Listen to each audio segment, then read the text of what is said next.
You guys hear me talk a lot about team, and remember that one of the really important team members that you need to have is either an escrow officer at a title company or an attorney, and in some states you need both. This is Ryan Hoskins. He's with Surety Title, and he is amazing at what he does, which is why I've brought you to him, so you can learn how do you protect yourself, and if you're a realtor, how do you protect your clients. If you're going to be doing a lot of investing, then you're going to need them regularly.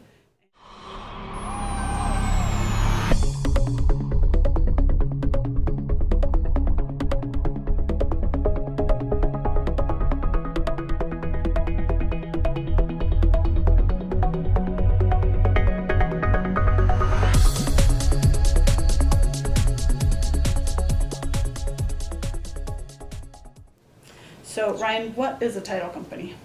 Well, a title company is a company who searches all of the public records, who looks at a buyer, a seller, and a property, and determines whether the seller can sell, whether there are judgments or liens, loans that need to be paid off, and whether the buyer is going to bring anything with them as far as liens or judgments that will then attach to the property.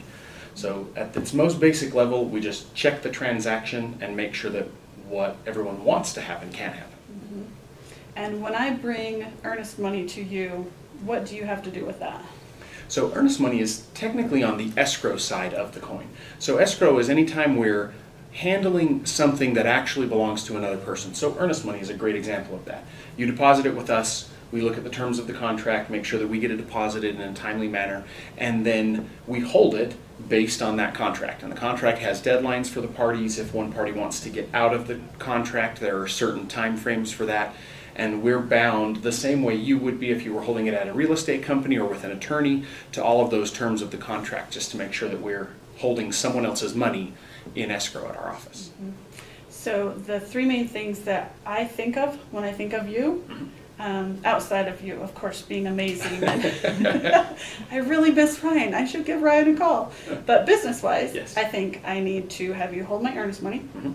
I need you to pull title and make sure that it is safe to buy, that there aren't any crazy hidden judgments or liens that are going to come with that purchase.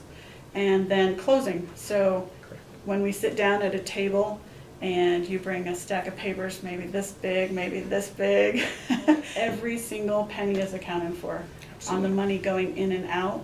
So those are the things I generally think of when I think of title and escrow. Some of my first transactions were the title company, not you, because I didn't know you back then, but they just emailed the title report, like you said, and I didn't understand it. I don't know how to read it. It was a bunch of mumbo jumbo to me. So then I had to go to them and ask questions.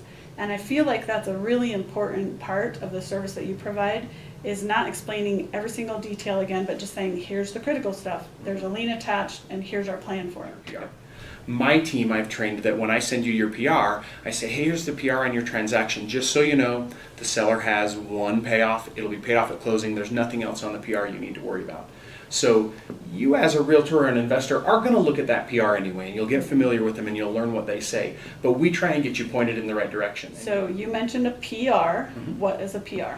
A PR is a preliminary title report, and it's the product that we sell is a title policy. So after we've closed, we record all the documents and we prepare a policy that, as a buyer, guarantees to you that you now own this home. The only things that are attached to it are maybe the loan you just got, or if you're a cash buyer, that there's nothing, that you own the home free and clear. A notice of default list is a list of all of those documents that have been recorded at the county recorder's office that are all the lenders saying this property is in trouble, this property is in trouble. And so a lot of investors will use those to go and approach the seller and say, hey, I know you're in trouble on your mortgage, let me help. And if a new investor wanted to get a notice of default list, can they come to a title company to get that anymore? Well, the short answer is yes. But not a lot of title companies in Utah do them anymore. The state, again, in an effort to make the playing field level, has said that any title company that provides any type of a list, like a notice of default list, to a client has to make that product readily available to anyone that wants it. If you do a Google search for notice of default list in Utah, you'll find them. There are title companies that put them on their website, and so you may be better off to spend a little bit of money and pay for those lists yourself. Mm-hmm. And if you decide to do it the really, really smart way, you're going to go out and network with people and find out before the property hits the NOD list who's hurting. If you want to find distressed sellers, go talk to people that you know and find the people that they know. It's not always about getting the deal done, but first it has to be about listening to that person and understanding their situation.